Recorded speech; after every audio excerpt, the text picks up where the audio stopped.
Hello, you're listening to More Than a Game, a podcast about the Premier League, A-League and more. Today you could also be watching More Than a Game as we stream live on YouTube as well. So we're giving that a bit of a test run today. It's been a pretty wild 48 hours in the world of football. The big news, obviously, is that it's coming home. Yep, that's right. The 2023 Women's World Cup is coming to Australia and New Zealand. Meanwhile, Liverpool have officially secured the Premier League title for the first time as well. There's been two enormous achievements, and congratulations to everyone involved. My name's Tommie Sea, and today I'm joined by LFC and our resident Kiwi, Jesse Farmer. Mate, could you sleep last night, or are you still too excited? Well, it's fair to say I'm pretty dusty. I've just decided to chase that with a chocolate porter. Thank you for that, Tommy. Here at the dog. But yeah, it's been a pretty busy last 24 hours. The 1-2 punch with the Women's World Cup really got me. Didn't expect that. So much good news all at once. So I'm really feeling it today. Very good. And also joining us this week is Damo. Now, Damo, you're about to have your first child any minute now. What are you more nervous about, your child being born or Sheffield United's form at the moment? Both are pretty nerve-wracking, to be honest. But I don't know, it's a tough decision to make. All right, very good. We do actually have a listener question on that topic. A question from Rory, who he wants to know what's the name of the baby. Can you give us a More Than a Game exclusive? Still haven't decided that yet, so it's probably the toughest decision of the lot. I don't know. You'll find out soon enough. Is it going to be Billy? Billy or Chris or something like that. Something related to Sheffield United. I think my missus would kill me if we did that. Maybe a Ben Chilwell or a Craig Dawson just for a last-minute decision. What do you think? Maybe not. What? Good. Sorry, there's just a last-minute winner. Yeah. Ooh. Nope, no bites. Alrighty. Look, it'd be rude not to start, I think, with the two big stories of the last 48 hours. We're recording on a Saturday this week instead of a Sunday, so everything's still very raw as far as the Women's World Cup and the Liverpool news goes. Sorry, Jesse, we're going to be starting with the Women's World Cup first, though. Fair. Just after 1 a.m. Australian Eastern Time on Friday, it was announced that the Australia-New Zealand bid to co-host the 2023 FIFA Women's World Cup was successful. There were absolute scenes from Bid HQ. Matildas were getting around the celebrations with Steph Catley and Alana Kennedy particularly prominent. It was really awesome to see. The Colombian bid crumbled to dust in the end as the UEFA and CONMEBOL voting blocks were overwhelmed by the combined forces of Asia, Africa, and North and Central America. And CONCACAF just really knifed them in the back just to make it really spicy. I enjoyed that. Boys, is there anything you can think of that's scarier than a FIFA vote? A night out in Colombia, maybe. I think there was a bit of you scratch my back, I'll scratch yours going on here because was it the either CONCACAF or the African contingent which are eyeing up 2027. So there's a kind of a let's give it to Australia and New Zealand, expand the game, and then hey, next World Cup, would you mind voting for us? Interesting. I think it's fair to say that, like you say, when it comes to political wheeling and dealing, that none of the countries that were voting were doing it with an eye on who is actually the best bid for this World Cup. Like, whilst I think a lot of Australians and Kiwis would think that, yep, like we deserve to get it, I feel like it just never really comes down to that, unfortunately. No. Clearly not. Like, all the UEFA countries voted better time zones, more negotiation for a bigger TV deal, that kind of stuff. That's what comes into the voting process in FIFA. I think it's, like you said, Tommy, it's not who's got the best bid. So the English FA, they voted with the UEFA block, and I think a lot of Australians and Kiwis felt a bit aggrieved at that. Regular listener Arnab asks, should we boo England at the 2023 World Cup? Should they qualify? I think we'll have forgotten all about it by then. Yeah, stuff them, eh? Let's go to be a republic. It's got to happen. We will remember. This could be the real beginning of another groundswell for both nations to possibly become republics. This could be the end of the Commonwealth as we know it. I mean, Brexit was just the first step, and now, like, I think an independent Australia and New Zealand, I think, would be best for all three countries involved. All right. Look, in my opinion, hosting the Asian Cup in 2015 did not capture the excitement of the or capture the imagination of the non-football fan in a way that, say, the 2002 World Cup did. Do you think that the wider Australian and New Zealand public will get behind the 2023 World Cup? I think they will. I think at the moment, the general public of Australia is seriously underestimating the impact that the Women's World Cup can have on the sporting calendar of that year. It's going to be smack bang in the middle of all of our winter sports, and it's going to be mixed in with everything. And I think a lot of people are underestimating how important and how many people this is going to bring to the countries and how many eyes are going to be on it. I agree. And I think this is just, I mean, there's so many good things about this, but one thing that really occurs to me from a timing perspective is that we all talked about this on the pod at the time in the last Women's World Cup, where we're really seeing some progress in the women's game that's fantastic. So to be the host countries straight after France and be like, we're going to capture that world audience that are just obviously getting bigger and bigger is huge, because you're actually, if you think about it, benefiting more than, say, 2 or 3 World Cups ago. Yeah, I agree. And look, we've seen the professionalisation, or the, I guess, a lot of the big men's teams in Europe, they are taking the women's game very, very seriously. For example, Italy have basically gone from having like virtually no big clubs, big men's clubs having women's teams, to now almost all of them do. And that's, I guess, a trend that we're seeing sort of across England as well. And I think it's a good point. Like, the timing of this particular World Cup, I think there's going to be a huge wave of enthusiasm for women's sport, and particular women's football, from all around the world. Good timing for the Matildas as well, because you probably have most of the key players there in their prime. Fingers crossed. There should be a few players there that we're right in the middle of their prime, so that'll be a really good time and a really good chance for Matildas to actually get through to the business end of the tournament. Here, it would be nothing better than watching the Tillies go really deep into the tournament. But obviously, the football ferns can't be forgotten here, guys. The other part of this bid, which a few people got a little bit excited with the green and gold and forgot that there was some. In fact, actually, I'll tell you someone who didn't forget it was Craig Foster, actually, when Lucy Zelich was absolutely losing it, which was to be understood. But he sort of said he thinks that the turning point was when they brought New Zealand into the bid. I 100% agree with that, because I think it's also a part of it is now FIFA can say that they've given a World Cup to both Oceania and Asia in one go. So it ticks another box for FIFA when New Zealand came on board. I agree that it made all the difference in the bid.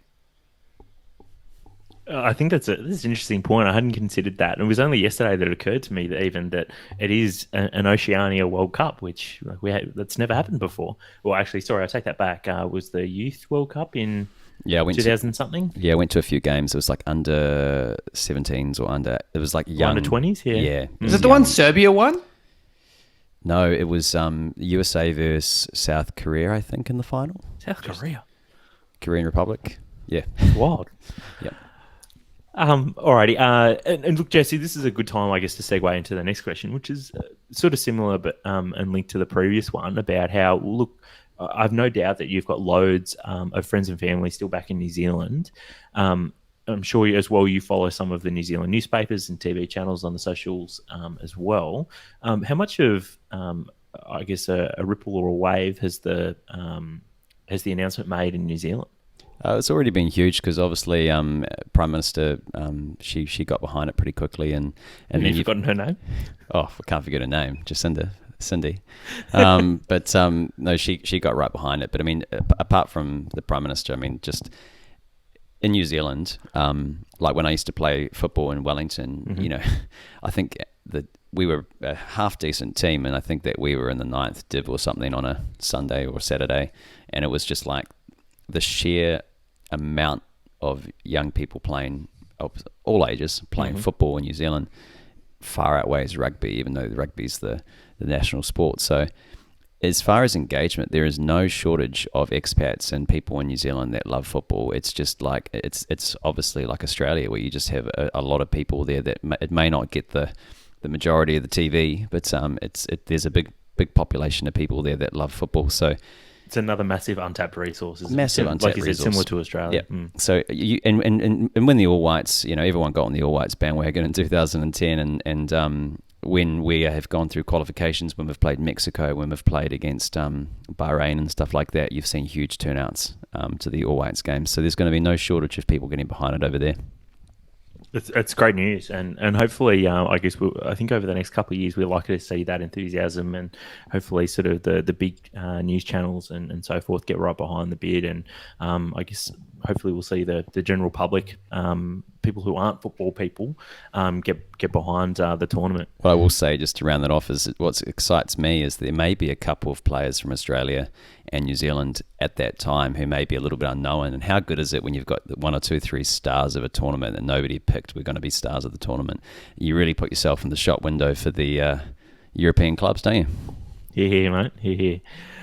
Gents, one final question from Sal, who's famously from the USA and not from Australia or New Zealand. He wants to know who will be showing him around Australia and New Zealand in 2023. Any volunteers from the two of you? I was actually going to make that point before. Whichever city hosts USA in the group stage is just going to be inundated with tens of thousands of Americans, and they're not going to know what's hit them. Exactly. I don't think, Melbourne. I don't think people understand that. Like, I think some people think, oh yeah, it's the women's tournament, so that like people won't travel. But like there will be thousands and thousands of people that will be coming to this. So from like a tourism perspective, in like a post-COVID-19 world, this is a huge boost for Australia and New Zealand. And I remember even during just the Rugby World Cup in New Zealand, because that was a big deal when we got that. There was an Argentina Scotland game, and we all just flipped a coin in our flat. It was all students then. To see what colours we were going. We all got Argentina, and we dressed in jumpsuits head to toe. And I actually had an Argentinian TV camera come past and ask me in fluent Spanish how I thought the game went, and I absolutely panicked and just froze under pressure. But the point is that you will get a massive amount of people that will just turn up to the games that wouldn't know anything about Netherlands football, for example, but. It's a World Cup, and that's the beauty of the World Cup, right? You get people there that wouldn't normally go to a game. It'll be a real festival of football, won't it? All right, moving on though. Onto Liverpool, obviously with them thrashing Palace during the week and City losing to Chelsea. More on those two results later. It means that Liverpool finally have mathematically secured the Premier League title. Jesse, as the pod's resident LFC supporter for today, with no Colby, walk us through some of your emotions from Friday. Just what a moment! A lot of firstly, yeah, what a moment. I think as a quick disclaimer here, because I think there's a mixed feeling amongst people that aren't Liverpool fans at the moment, which is one way to put it. I have utmost respect for all the other clubs, particularly the ones that we were always rivaling against. This is very diplomatic very diplomatic address, because there are teams there that have had their moment in the sunshine, and it's been hard watching particularly a couple of those titles that Chelsea won and Man City won, where you felt like those years the league was kind of wide open, but they're just a lot of teams underperformed. So to win the league at a time where you've got teams like Man City you're up against that are just stacked and just brilliant managers, it's so satisfying, especially after losing by 1 point last year. So I think there's a real feeling, at least for me, and I can't speak for all Liverpool fans, but there's a real feeling of just like obviously relief, but also you're just really proud, especially of Klopp, because what he's done with that squad in 4 years is fantastic. To be blunt about it, I mean, to be honest, if you saw the state of it when I lived in Portugal 4 years ago, and I remember just like cursing in Portuguese amongst my Portuguese in-laws about how shit our defence was and how we would, be 2-0 up against Southampton and then blow it. So when you go through all that, obviously, it's very satisfying to see them win the league finally. So. Yeah, and I guess you mentioned about the ability of some of the teams and the coaches around Liverpool. So, for example, Pep has won 8 of the last league titles his team has participated in. like you put that into some context, and some of those were in Germany, but like even his Barcelona team was still competing against like Pep's team. Pep's team. Jose's Real Madrid as well, which had Ronaldo, like peak era Ronaldo. So, and obviously there was Dortmund as well in Germany. So yeah, this is a huge achievement for Liverpool. What I love about it is just like usually you ask somebody who supports a team and they'll say, well, for these reasons I identify with the club. The reasons why I identify with Liverpool is, generally speaking, it's just like you might not necessarily have the better team as far as the individuals in it, but just you might, as you like to say, want it more, and you just fight and fight and fight. And I think that's what I love about Klopp's style. It's very easy for me to identify with it because it's just been very much a tenacious, dogged, and mental resilience. Because if you think about the fact that they made a Champions League final, then went back the next year and won it, and then they lost by 1 point last year in the league, and they went back and won it. So that's 2 times where you could forgive a team for being mentally weak, but he managed to make them stronger. Well, I think I sent this in our group chat earlier, just about Liverpool and how good they've been, particularly over the last couple of years. That since the 22nd of October 2017, Liverpool have only lost 5 games, made 2 consecutive Champions League finals, got 245 league points, and they're now they're the current Premier League, Champions League, and World Champions. So that's not a bad little resume to put together over the last 2.5 seasons. 7 matches to go as well. I think, the whole delayed COVID period has made everyone be like, it's now, June. But the fact of the matter is that if you're thinking about the amount of games they've played, they've still got 7 matches to play. Yeah, I did see that in ludicrous. It was when we were watching the game. They said, they've won the league so early with the 7 games to go. But it feels weird saying you've won the league so early on, the back end of June. In summer. Yeah. One final thing, I guess, before we move on to something a little bit more lighthearted. Jesse, there's a lot of talk about this breaking, I guess, a drought for Liverpool, and it's been obviously 30 years since Liverpool last won the old First Division. Do you think 3 FA Cups, 4 League Cups, UEFA Cup, 3 European Super Cups, 1 World Club Championship, and 2 Champions Leagues detract somewhat from that idea of there being a trophy drought at Liverpool? I think going back to what I was saying before about those other teams, I think that the fact that Manchester United, Man City, Chelsea, when they needed to get it done, they got it done over the last 30 years. And that kind of grip that they had and dominance of the domestic league has affected the psyche of the club a lot, to the point that you win a Champions League and you still want the league. So I think this is not just a monkey, it's a gorilla off the back. And often you see teams go on and win more titles because they've got that first one out of the way. I'm not so sure. I think what this transfer window is going to be critical to make sure that they replenish the right areas. But I think, I'd love to see a few more weeks of Mbappe at Liverpool trending, because that sort of stuff just keeps me up at night. It's confirmed. It's already happening. We've just become we've been a club, obviously, especially the Coutinho saga, where we've been picked off. You have a good player, someone else comes along. Mm-hmm. Well, at the moment, you've got Barcelona, who's pretty broke, and you've got teams that are struggling to sort of do deals. I think this is the strongest position we've been in a while. So as far as next season, I think that, again, going back to the respect for other clubs, I think Chelsea's going to be a bit of a force to be reckoned with next year, and City will come again. So there's absolutely no guarantees that we are in this position next season, but I think that we're going to be resilient because we've won that first league title. And so, I was going to say, I really hope for the fans of Liverpool to be able to go again next year and win the league in the stadium, the fans on the streets, because that's been one of the things people have been saying that's going to take away from this Premier League win, is that the fans don't get to enjoy it. So I hope that they can go again and get to have that, real feeling of what the Liverpool Football Club is all about, being together. Boys, on to a little bit more lighthearted take on the Liverpool celebrations. Obviously, we've seen plenty of footage of Liverpool fans and the players and so forth, just soaking up, I guess, the moment at the moment. So we've obviously seen a few, and I wanted to pick out a couple of highlights, and I just wanted to know which one was your favourite. We had the vision of Klopp cutting a rug at the after party. That was wild, real dad energy.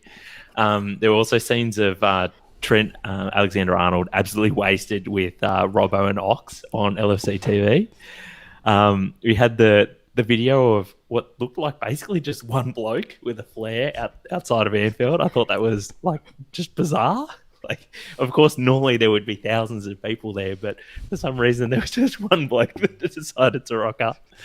And there was also finally one that Liverpool fans wouldn't have liked, but the proliferation of the asterisk coming around on social media. That was one that I think everyone except for Liverpool fans were enjoying. Was there anything that stood out for you, gents, out of those, or anything other that maybe I missed? The interviews were very funny because, first of all, you see footage come through from them of them watching Willian banging the penalty, and they're all obviously just going absolutely nuts. This is outside, isn't it? Right? The bar or wherever they were. And then they're all in casual gear, right? And then as soon as they realize, oh shit, this is happening, all of a sudden they're all in Champions 1920 Liverpool shirts, and then they're getting pulled in by Sky Sports to do live crossover with Gary Lineker. And it's can you guys imagine how many times you've been absolutely fucking hammered at a party? Can you imagine just halfway through a six-pack getting pulled into a side room and being like, hey, can we just talk about your achievements over the last 12 months? I mean, I'll tell you what, if that happened to me, I'd be in massive trouble. I'm surprised Liverpool at the club that they allowed it, because surely Trent was absolutely wasted. He was. At least that was Liverpool FC TV, right? That's all controlled by the club, and it's really only club fans that are seeing it. But like you said, Sky News, that's going out to a much broader not football. Just let the boys party, eh? Exactly. Just let them party. and Klopp as well. Let him party as well. I think one of the favorite things I saw was, obviously, you said, Jesse, everyone was wearing those Champions 1920 tops. There was Jordan Henderson tweeted, and now you're going to believe us, with a picture of that top. And I saw a response that said, fair play. Amid all the euphoria last night, a classy touch from Liverpool's players to acknowledge that there's still one league title behind Man United. I saw that too, and I loved it. Bit of a shout out for Colby. I enjoyed Colby's tweet, which was are we just going to start counting league titles from now, or is that just what Man United and Chelsea do? I quite enjoyed that. Oh, very good. All right. I think for the three of us, it'd be very easy to count the Liverpool title win and the Women's World Cup bid as our moments of the week. But look, I think we've discussed that virtually to death now. So we'll wipe the slate clean.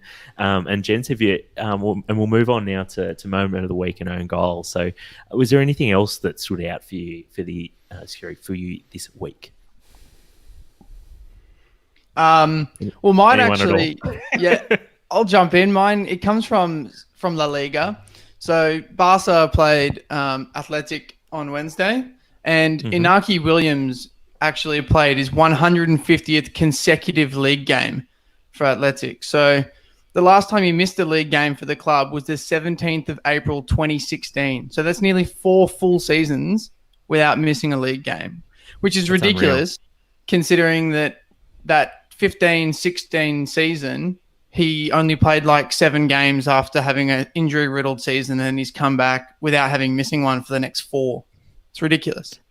Well, for a player to have done that streak after coming back from an injury is big. I think any player to have just gone that long without a major injury is pretty special in itself. But it's ridiculous. I actually did a bit of research here, and so I've got a question for both of you. Which outfield player has the most consecutive Premier League appearances? You can have a guess. Outfield player. I've got someone in mind. I'm going to let Jesse go first, though, because I think I've got it. Does it start with Marganin with Noble for you? Or? No. And he's injured all the time. I'm pretty confident about this. You go, mate. I reckon you probably get it. I think it's Frank Lampard. It is. So Frank Lampard debuted for Chelsea in August 2001 and then played every single league game until Christmas 2005. Wow. So nearly four and a half years. I did. So it was 164 straight games in the end. Did that count other clubs, or was it just a one club thing? Because he played for, obviously, was it West Ham for a while as well? That was just Chelsea. Just Chelsea, okay. Yeah, after his Chelsea debut. I said outfield player because Brad Friedel played 310 consecutive league games between 2004 and 2012. So that is didn't really count that. Plus, he's a goalkeeper. They just stand there. Exactly. Do they do anything? And Jesse, what about you, mate? Did you have a moment of the week besides all the Liverpool stuff? To be honest, mate, I've just been on a red bender. And also, just when I thought that was enough and trying to calm down, the Women's World Cup came along. So I don't know. I don't know if I can add anything to that. Mate, I understand. Own goal, gent. Oh, sorry. My moment of the week. This could be, I guess, an own goal, but I'm going to make reference to the Burnley All Lives Matter banner that got flown over the, I think it was the Etihad Stadium, up in Manchester. And I guess I want to call it out, I guess, as a moment of the week, not because of, obviously, the All Lives Matter banner and the content of the banner, but Burnley's response to it.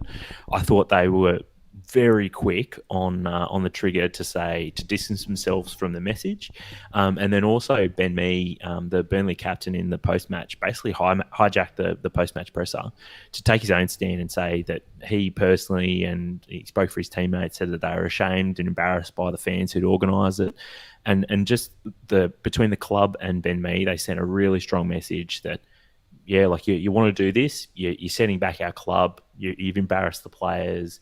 You've embarrassed the club. You're not doing the right thing by the club at this point. The club and the players have made their position very clear. And I thought the way that Burnley handled that was very, very, very, very well handled.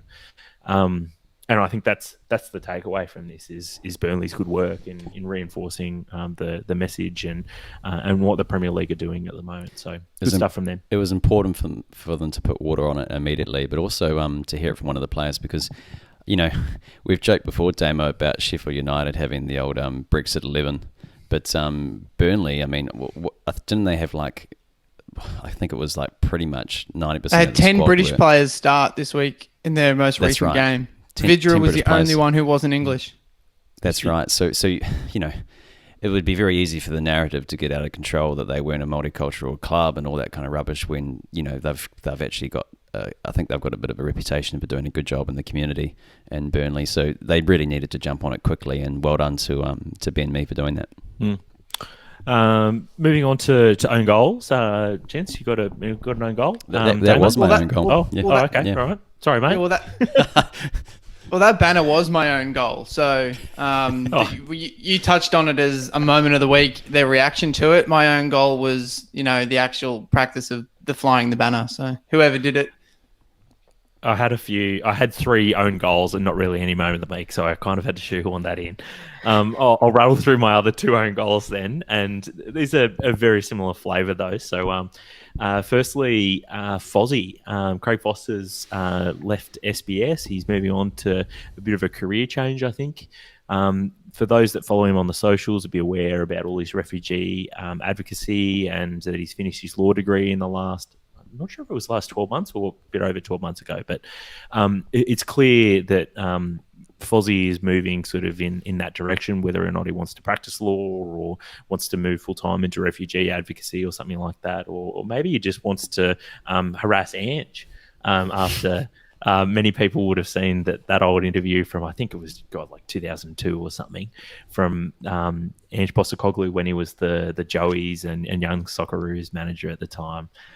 So look, obviously it's a shame to see Fozzie not doing football stuff week in, week out. But I know that we're still going to be seeing, I think, plenty of him over the next couple of years. He said that I think he's going to still come back to SBS for major tournaments and the like. So he still, I guess, wants to have his cake and eat it too somewhat.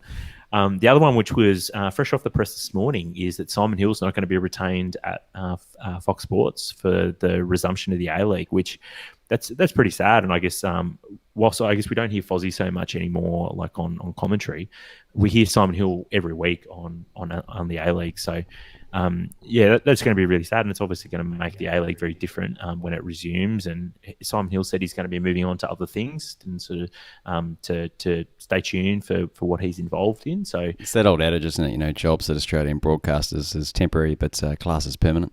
Mm-hmm. I think that pretty much applies to both of them, doesn't it? If anyone that works there is listening, then hopefully you're on the blower already, or you've been on the blower to him over the last couple of months, and you're ready to sign him up on free agent day. Damo, sorry, you want to say something? I said I think the worst part about Simon Hill leaving Fox Sports and particularly the A-League commentary team is just that we're going to have to hear Brenton Speed commentate more games, which is going to irritate the hell out of me because I hate that baldy guy. Need for speed, eh? It's going to be more of them. Oh, my goodness. We've got a question from Colby, and he wants to know who we'd like to hear most from or more or just in general on Fox Sports' coverage of the A-League without Simon Hill. I'd like to hear more of Teo Pellizzeri. He's done a few games. I think he's from South Australia, and he's done a couple of Adelaide United games. So I'd like to see him commentate more A-League games. He's done a couple of W League games as well. Mm-hmm. I wouldn't mind just some completely fresh blood in the sense that, I mean, I know that Speed does a couple of different other codes as well, but what about you had something in the reverse? You had somebody who was a football fan come across from a different code. I wouldn't be against that, because I think, to be honest, this is a bit of an opportunity to bring a fresh voice in, and you don't get as long as it's not Eddie Maguire. I'm on with that. Sorry, mate. I'm already hungover enough. Please don't do that to me. Lee Whitney on social media suggested Ben Homer, who that's someone who I can really get around. I mean, just think of all the Simpsons memes opportunities that will come up. And to be perfectly honest, I didn't recognize the name, and I did a little bit of Googling or YouTubing, and I realized that I'd actually heard the guy pretty regularly. And he kind of seems to come a little bit from the Speedy school of commentary a little bit. So I'm going to stay on the fence a little bit, because I guess I don't remember any particular moment from Ben Homer that was either amazing or real cringeworthy. But maybe just a spontaneous question on the back of that is, especially we saw this with the K-League to some extent. Do you actually have to be at a ground commentating these days? And will that be the requirement going forward? Because, to be honest, if the requirement isn't you have to actually physically be at the ground post-COVID, you could basically go to tender for some of the best commentators in the world. So you basically just outsource it to like the Philippines or India or something, couldn't you? Because India, for example, I think it's Stars Sports over there. I might be wrong, but I'm pretty sure they have had the contract with Peter Drury and Stars Sports for a long time. So that's why you sort of get some games with Peter Drury and some with not. But I'm pretty sure that they have Peter Drury pretty much most weeks. And I think that's interesting, because they are a different audience in a different part of the world, but they're getting access to a very, very good commentator. So I think that the A-League should shop around. Fair enough. There's plenty of great commentators out there in either, I guess, more broadly in the world, but there's also some young and upcoming commentators as well that, like, with every door closing is an opportunity for someone else as well. Gents, a final one before we move on. Would either of you like to see an Australian Idol style program in the off season for the new A-League commentator to fill Simon Hill's shoes? Could be like a YouTube show. That might be a little bit more in tune with the A-League audience. I was thinking more like a celebrity Australian commentator island, where it's just dog eat dog out there, and they have their diary cams as well. You want to get Guy Sebastian on like a desert island and get him doing some. But the diary cams would quickly become hijacked by the fact that they love the sound of their voice so much, and then they just start talking absolute nonsense. So, I mean, I think there's something in there. But again, the sky's the limit post-COVID. I mean, they're all good ideas, aren't they? You hear? All right. Next up, we're going to pull apart some of the Premier League from the last couple of weeks, or last week. All right. First up, we're going to start with Liverpool hosting Palace. And in this one, Liverpool really battered Palace. And it was the final match before City's title challenge faded against Chelsea. I thought this performance was pretty much a case of this summed up Liverpool's performance over the last 12 months. It was unwavering, it was relentless, and it was obviously quality. Jesse, do you think that's a good way to sum up Liverpool's, or to use this as the exemplar of Liverpool's season so far? I won't lie, it was incredibly satisfying to see an authoritative performance on the back of a pretty dismal draw against Everton, and also that fear that we had pretty much before lockdown where Liverpool was on a bit of a slide with their form, and they hadn't shown a performance like that for a long time. So to come out of that period, he kept Robertson off the field for the Everton game. He had a couple of players like Salah and Robertson that didn't play, and Robertson looked good in this game. So I guess a bit of a masterstroke in the sense that Klopp was happy to sort of just settle for a point at Everton and ramp it up against Palace. But the performance overall, Tommy, to go to your original point, is the most satisfying thing because they just completely bossed the game, and we know that they can do that. But I mean, Palace, Jordan Ayew pretty much summed it up. He just looked completely frustrated, out of sorts, like so many number 9s have against Liverpool in the last 12 months, where they get kind of just bullied off the ball, and all they can try and do is hold the ball up, but then there's no one around them because they're all too exhausted from the pressing. And yeah, very satisfying. And Fabinho's goal was just, it reminded me of the Gerrard goal against Olympiacos. It's like, what a hit, son! What a hit! It was hitting it, stayed hit. Oh, and it just like, it was one of those rare ones which was like a grass cutter that just started fizzing upwards. Like if the net wasn't there, you could just imagine it just continuing on that upward trajectory. But it just kept rising. Yep. Klopps threw on some of the kids towards the end, though, with Harvey Elliott and is it Neco Williams? Yep. Coming on, both making late appearances. Do you think that's something we're going to see more of? Klopp throwing on the kids towards the end of matches, or maybe even starting for the final 7 Liverpool matches? I think we'll see it balance. I think he will want to get as many points as he can between now and the end of the season. But, this is an opportunity that he wouldn't have expected to have had, and also because of the gap we've had and the break we've had, if he wants to start planning for next season, he can. So this can actually be part of his planning. He can start testing out right back cover. He can test out left back cover. He's just in a position which most coaches wouldn't be in at this point of the season. So, I think you'll see a lot more of those guys. Yep. Interesting. I think it's more of a chance as well for Klopp to try out some, combinations that he wouldn't necessarily be able to, like the midfield combinations now between Keita and Minamino, and, combinations that wouldn't necessarily play if you're playing your strongest 11, but will need to play at some point during next season, in cup matches or something like that. So it's a good chance to do a whole bunch of testing and tinkering with things. Well, I guess it's a fantastic opportunity for a player specifically like Minamino, who joined mid-season, and then we had the shutdown, and like Klopp has shown that he likes to give players like quite a while to settle into the squad, and this gives him an opportunity to give him game time where, it's a competitive match, but obviously there's not as much riding on the result as what there normally would be. So it's a fantastic opportunity for him, and also I guess for Keita as well, because Keita hasn't really lived up to expectations so far. I want to see Minamino get some starts with Firmino getting rested, and then just see how he goes when he's got Mane and Salah on each side, because Minamino, when he was playing for Salzburg, he was an absolute force. Just that late run into the box. You remember that volley he did against Liverpool. He's a player that can only get better because he's obviously quite small, so he gets kicked off the ball a bit. But I think he'll start to improve. Okay, and we mentioned the Merseyside derby very briefly in passing, but it's honestly pretty weird not for us to lead with the Merseyside derby. It sort of shows one, I guess, how the fixture played out, but also it's probably one of the fixtures most affected by having no fans present as well. Gents, do you think this one still had bite in it though, as a derby? I actually didn't watch it, to be honest with you, and I woke up because I think it kicked off 5 a.m. our local time or 4 a.m. or something, and I woke up to a message that someone said, I completely forgot that the Merseyside derby was on this morning, and it looks like the players did too. That's a good summary.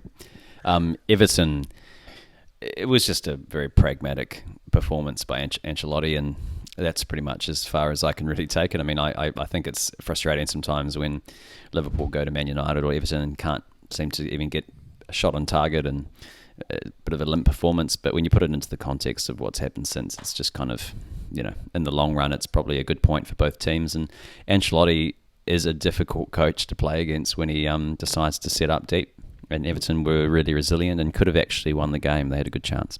Ancelotti's kind of gone back to basics a little bit with Everton. Like, I was just reading over the last couple of months about how Zidane was the first player that forced Ancelotti away from a traditional 4-4-2.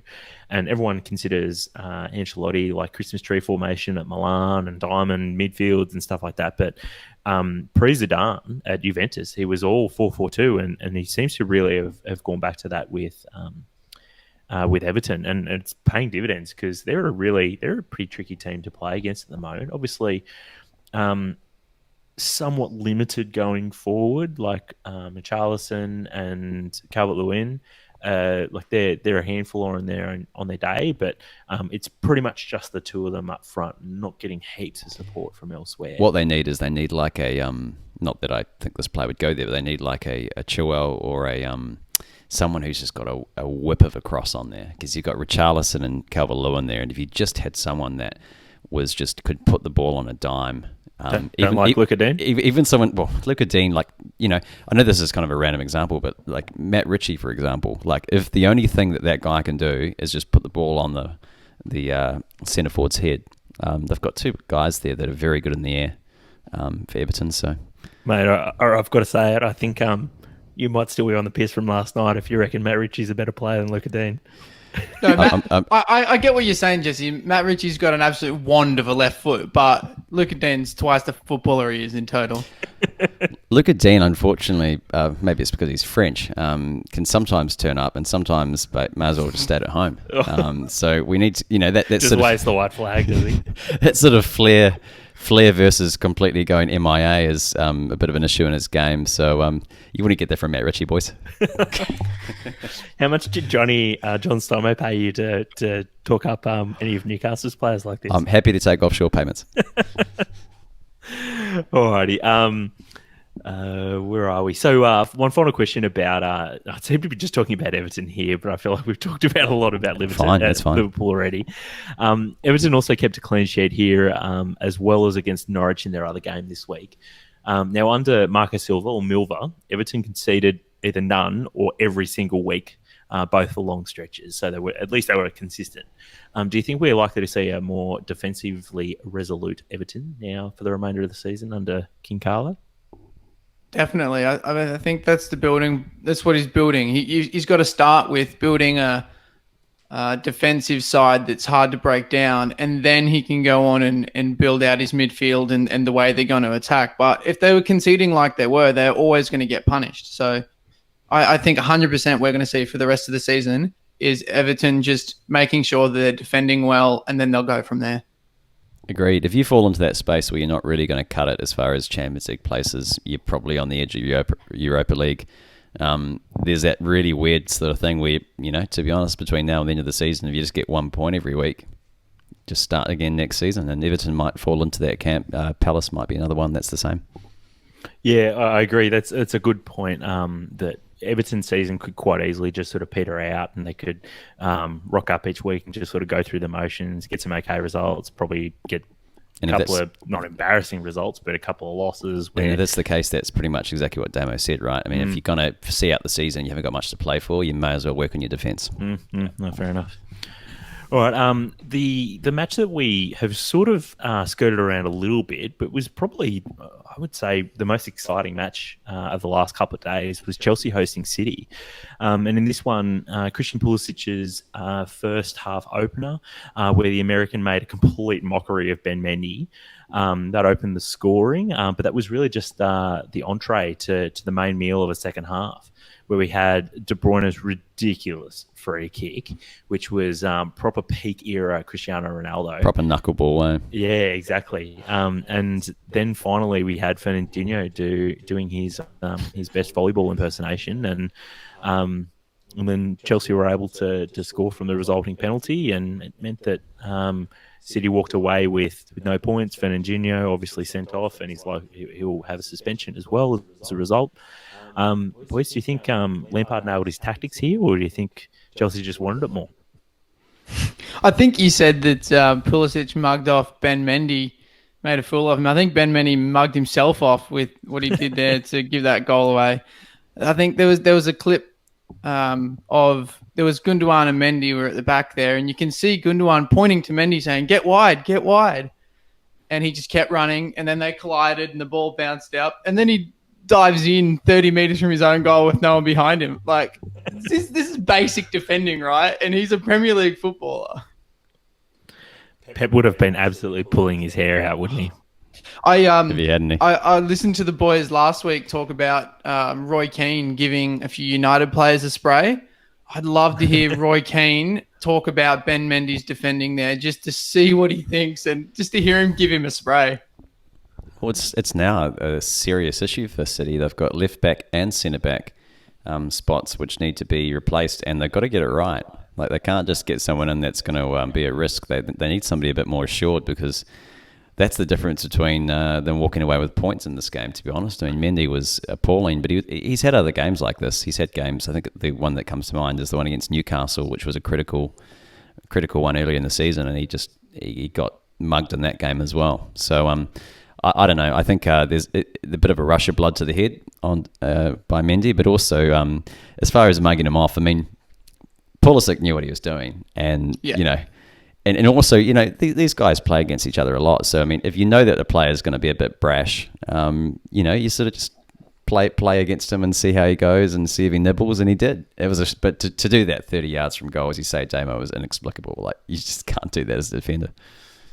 Well, Tommy, you were talking about Chelsea's tactics. I actually, and the way Lampard's set up, I actually think the first half, that goal completely changed everything, because I think City up until that point were all over Chelsea, and it looked like City were about to score.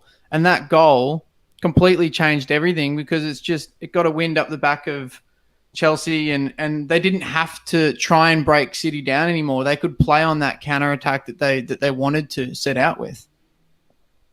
There's a really nice move in the second half. I think it resulted in a chance for Mason Mount.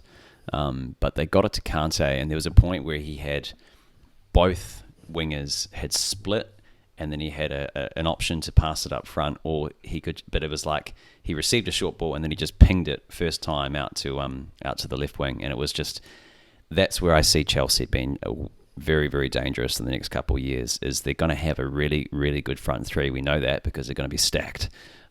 So if they can get that midfield pivot right, which of course is meant to be the Jorginho role, but remains to be seen if he'll be the person there.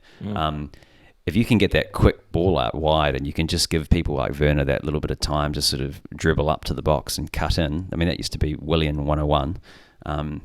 Yeah, they're going to be a really dangerous side. And just to go back on what Damon just said, that has been the Achilles heel for City all season. It's just have all the ball, dominate, and then just not make it count. And their defensive lapses have been, how many points? Somebody said to me the other day that they've dropped as many points as far as losing as Arsenal or something. Like, I thought, that can't be right.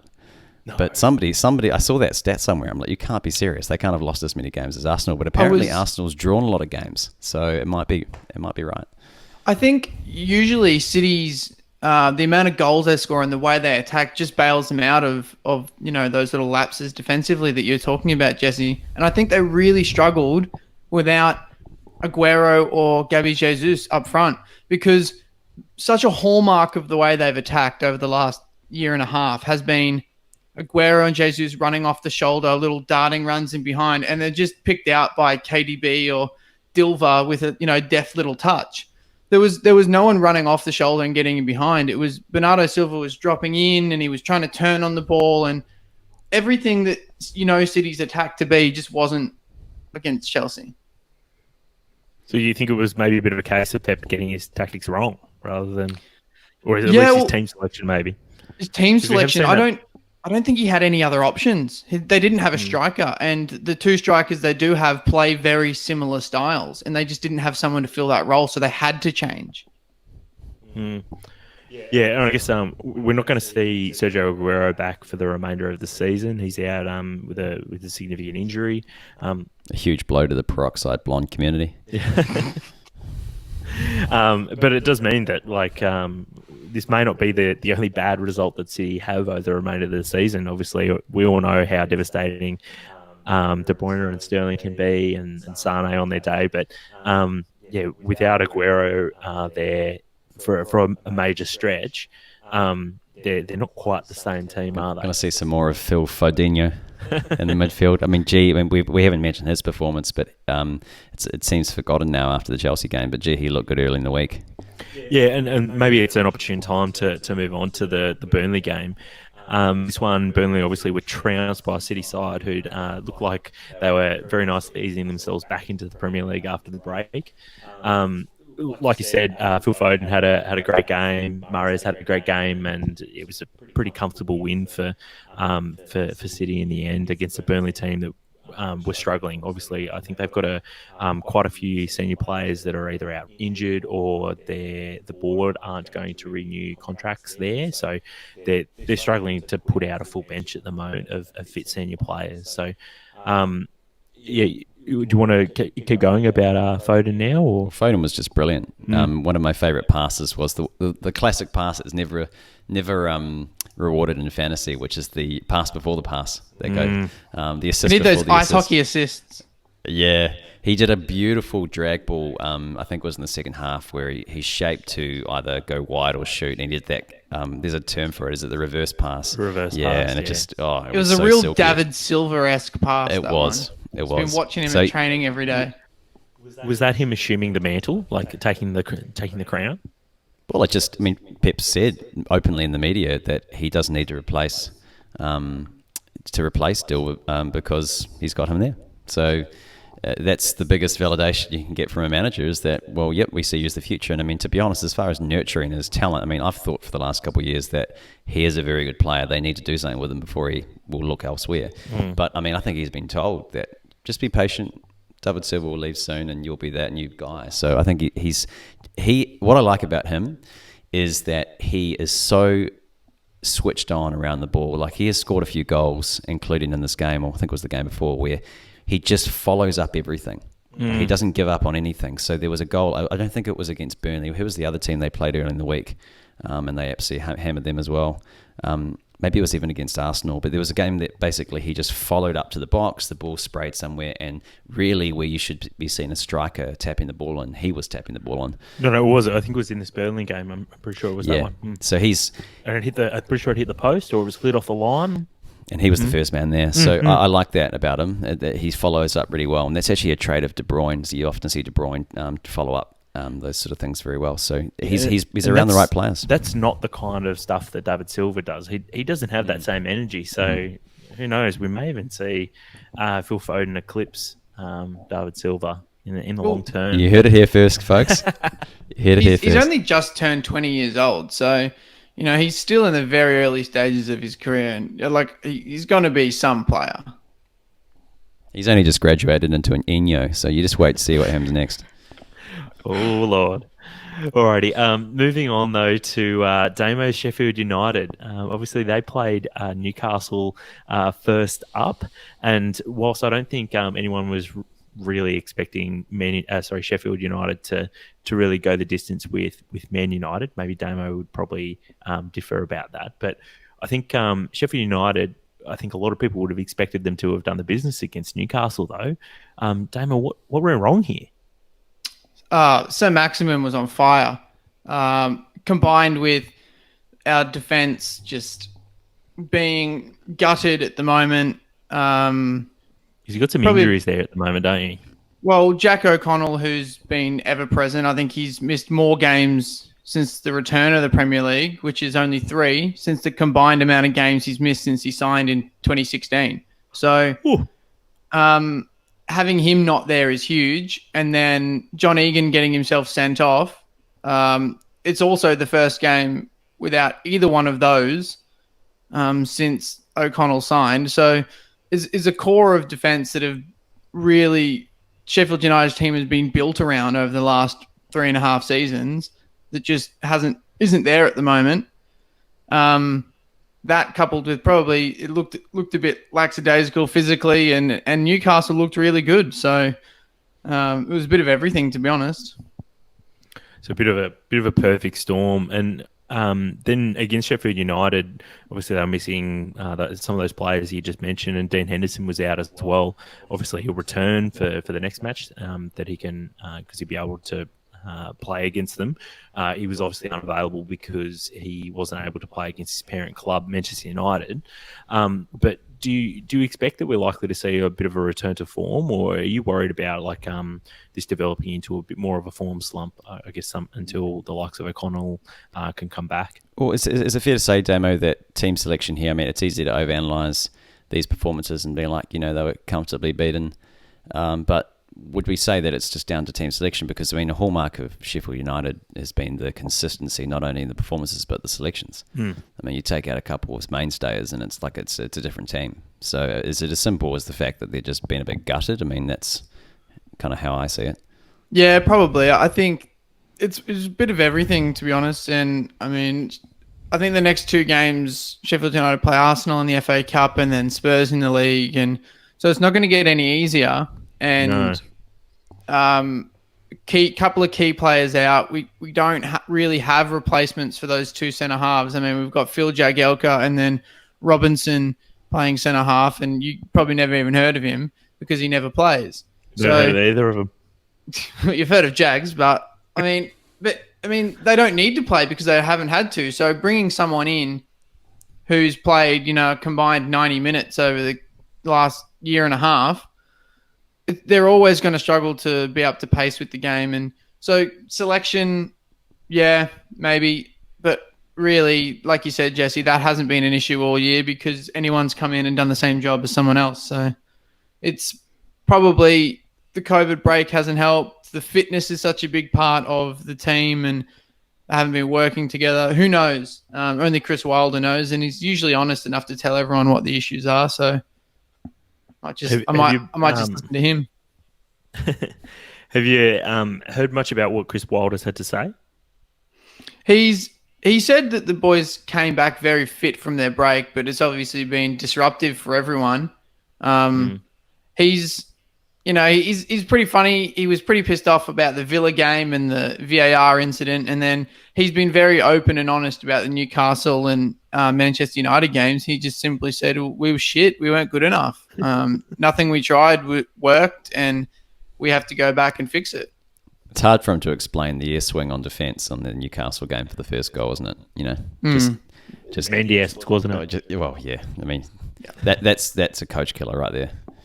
It is. Yeah, and Sheffield United haven't made those sorts of mistakes this year. Like they've been really, really composed and not made simple errors. I think the only one that really sticks out in my mind is I think Henderson. He made a mistake, and I can't remember who it was against. Was it against City? It's against Liverpool. Against Liverpool, yeah. And I can't really think of many other massive mistakes. There was one with the right back. There was one with the right back slipped over against Liverpool as well, and just conceding goals as well. That's about it, though. I mean, it's like yeah. Sheffield United conceded 6 goals this week. In their last 2 games, they conceded 6 goals. In their last 12 games, 13 games combined, they've only conceded 5 goals or something. So says it all. We've got the second highest amount of clean sheets in the league after Liverpool. Exactly. It's showing that defence has been a hallmark of the way Sheffield United have played all season.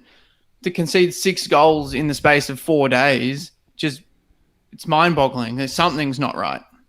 It's like you say, Damo, though. I mean, I identified a week or so ago that this home run for Sheffield United particularly is going to be really tough. So, in a way, hopefully that actually is a good thing for them because they just have no games that they're expected to win. They just have to step up and really... I was saying to someone the other night, it's probably could be the end of what has been such an amazing season in terms of results and getting points that they probably shouldn't have, but at the start of the season, the aim for Sheffield United and for Chris Wilder was to get 40 points to stay up, and anything else was a bonus. And they've done exactly that. Up until probably half a week ago, people were still saying Sheffield United could make the Champions League. To think that with 7 games of the season to go, to think that we're going to be in a position like that is just mind-blowing. Yeah, I guess whilst it's disappointing to have these 2 results and for us to be talking, I guess, about whether or not Sheffield United will possibly sort of not have the beginning of the season mirror how the end of their seasons possibly could turn out. It's still been a fantastic season for Sheffield United, and they've obviously got some great bones and great structure for them to build on and go again next season. And hopefully they can replicate that and finish the season, I guess, possibly on a stronger note than how things look like they might be panning out. But like you say, they've still massively overachieved, and even if they don't win another game for the rest of the season, it's still been a pretty massive achievement for Sheffield United, I'd say. And I can just prepare myself for a second season syndrome relegation battle next year. So there we go. Yeah, we'll see you in the Championship in 2 years' time. Yeah, strap myself in. All right. In the other game that Sheffield United played was obviously against Man United.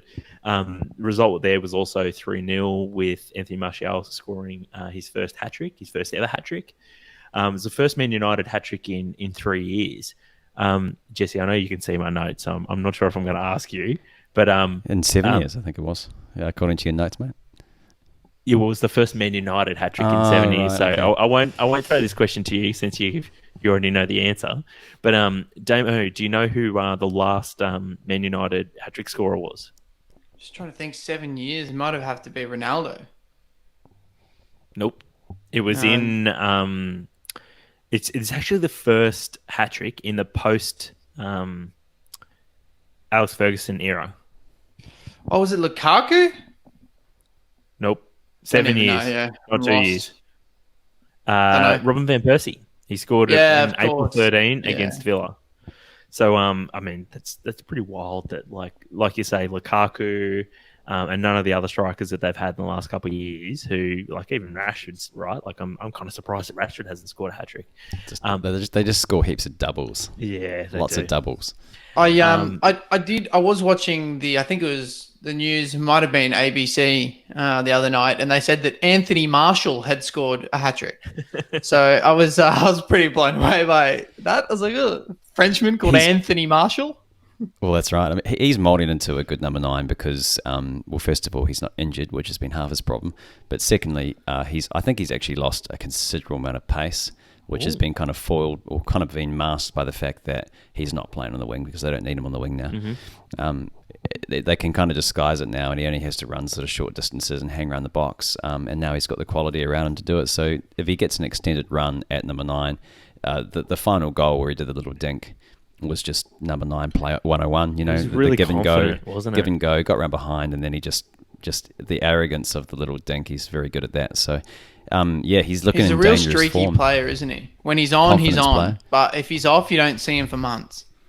Agreed. Yeah, and I totally agree with that, Damo. Moving on, though, Leicester and Brighton both huffed and puffed, but couldn't break the deadlock, and that one finished 0-0. Chelsea went to Villa and knocked them off. Chelsea taking away 3 points with a 2-1 victory.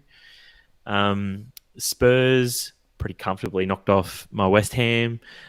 Spurs also had a disallowed goal by pretty much the width of Son's knee. And Dele Alli was also sporting some facial hair in that one. I don't know if you saw it.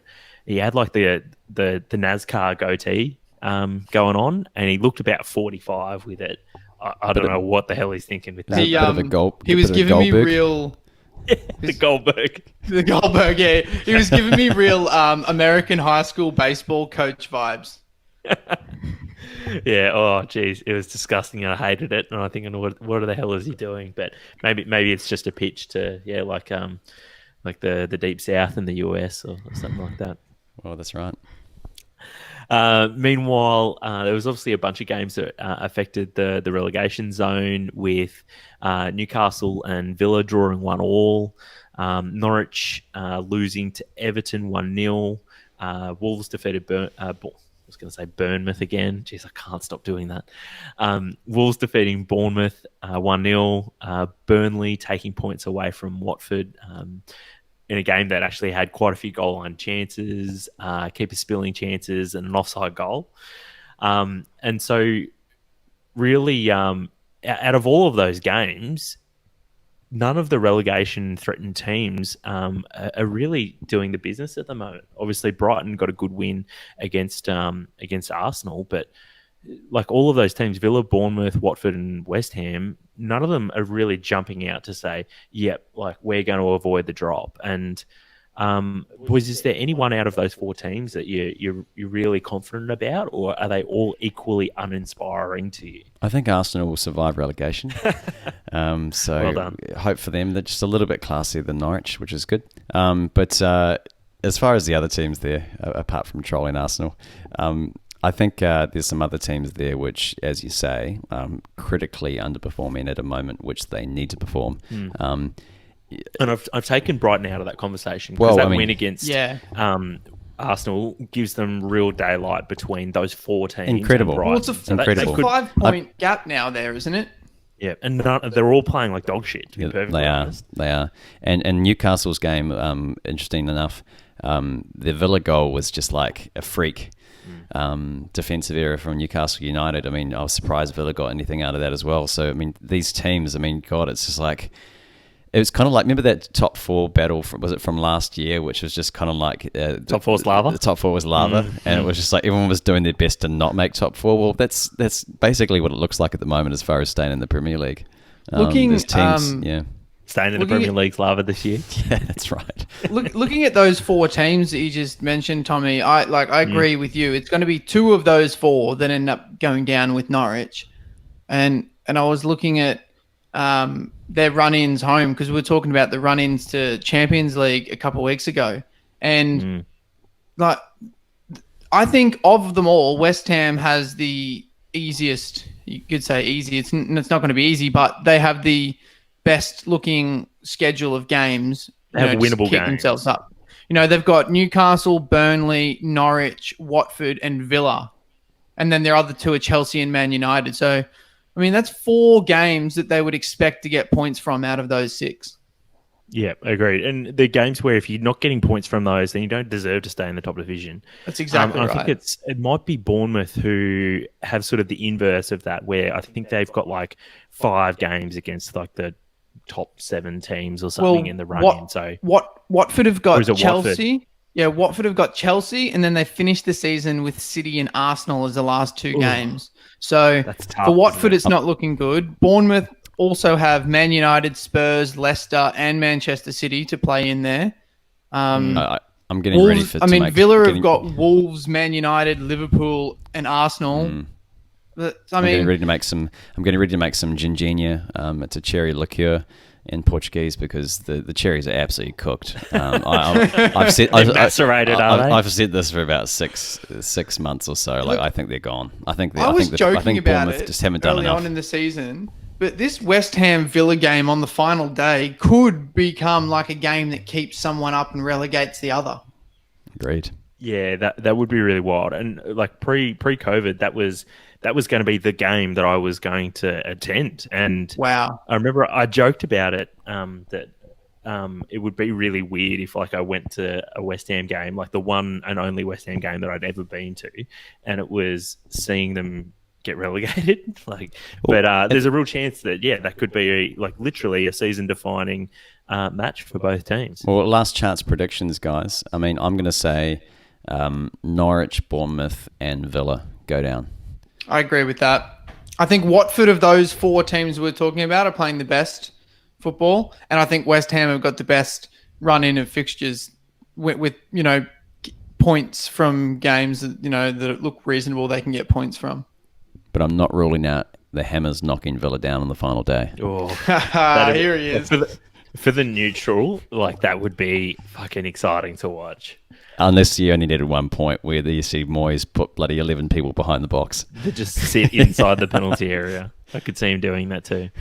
Boys, we spoke a little bit about Villa, and they actually play tonight against Wolves in, I guess, we could consider it the final game of the round, or we consider it the first game of the next round. But they play tonight on Saturday night. Villa hosting Wolves. Do you think this is an opportunity for Wolves to get some points, or do you think Wolves are going to be too good? Well, not to be a spoiler for the next thing you got there, which has been a real talking point, but answer the question I've asked on the next one. Would you say it's paying $1.05 at the TAB that Traore is going to cross to Jimenez for a header? Because there's a real copy and pasting going on here, and they are absolutely formidable, the two of them, aren't they? Yes, they have been, and Traore has shown that he's on form, and Jimenez is just loving it. These opportunities just being put on a plate for him. I did have to laugh. Which one was it? I think it was Bournemouth, the goal in that one, and it wasn't Jimenez heading the ball. It looked like it just hit him square in the face. I don't think he knew much about it, but look, it was a great finish. And I'm sure they all count, right? But Traore's doing the business for them at the moment. Damo, your thoughts on the game? I think Wolves will win comfortably against Villa. I think Villa are playing horrible football at the moment. And like you said, Traore especially is just really coming into some form.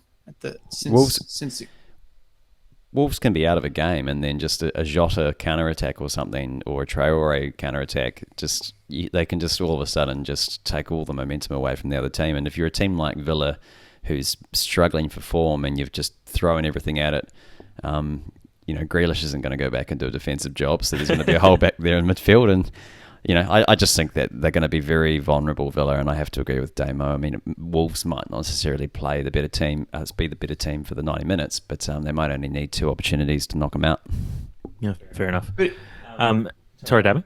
No, you're right. So as Jesse alluded to, my next question is around Adama Traore, and he's continued his good form from before lockdown with 2 goals, putting 2 goals on a plate for Jimenez since the restart.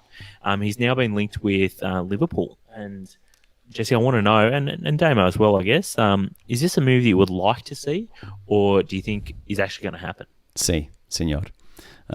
Absolutely. You would love to see it, or I'd love to see it. I'd love to see it. It will happen? I'd love to see it because for teams that play a lot of football, and you've seen with Chelsea, you need not just 3 good players up front, you need 4 or 5. And you need a player that is not necessarily comfortable about coming off the bench, but if they do come off the bench, they can change a game. I mean, come on. Is there a player in the Premier League right now who changes a game more than Traore off the bench? It's just any team in the top 4, top 6, you could say Wolves is already in the top 6. Any team in that upper echelon that has him in the team, they've got a real ace up their sleeve. If Plan A isn't working, you can bring him on. Damo? I 100% agree with Jesse where he said, need a player that has been proven to be able to come off the bench and make an impact. But I would like to see it happen, but I just don't think it will happen. I feel like Traore is going to go to a club where he is the main man. If he leaves Wolves, he's going to go somewhere where he is the main man, where he's the star winger, and he's on a big pay packet, and he's playing every minute of every game. I feel like that's what he wants. I don't know him, so I don't really know what he wants. Yeah, but I feel like that's really what he wants out of if he's going to move, it's going to be for that.